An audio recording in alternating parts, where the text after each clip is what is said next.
Well, two Kamloops University students are getting set for a trip to the top of the world to make a difference in the lives of young women. Maddie Adams and Miles Marchand are going to Nepal, where they will help build a community center for women set free from forced servitude. Maddie and Miles are in the studio with me this morning. Hello. Thank you both for coming in this morning. Thank you. Nice to see you.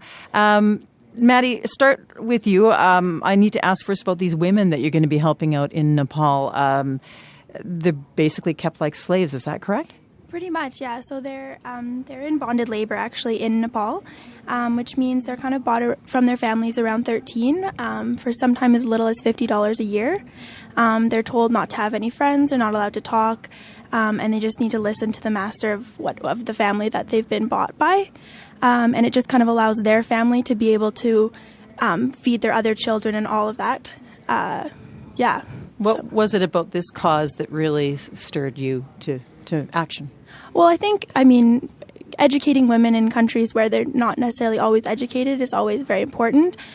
Being female, that I think kind of touched home for sure. Mm-hmm. Miles, so you're both part of this larger group, and you're going to be building a community center for these women. Can you tell us a little bit about the building and what's going to happen there?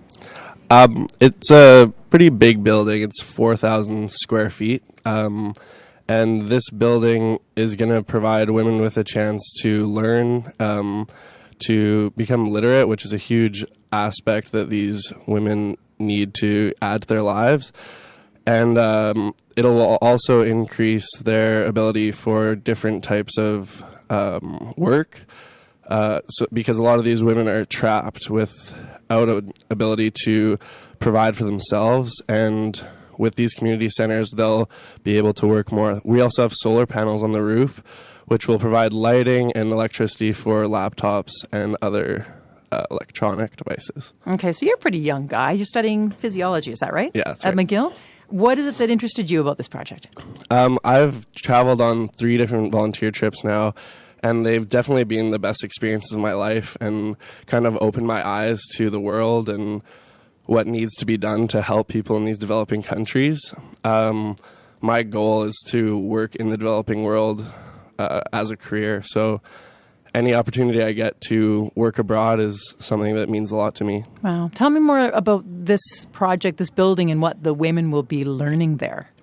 A lot of it's about literacy, because that's the first step to increasing your knowledge about the world. And without literacy, you can't learn about the bigger problems of the world. And I think that that's probably the major point. And from there, being able to read and write, you can expand your knowledge about everything in the world, which is really the goal. Okay. Maddie, you're trying to raise something like $100,000 for this project.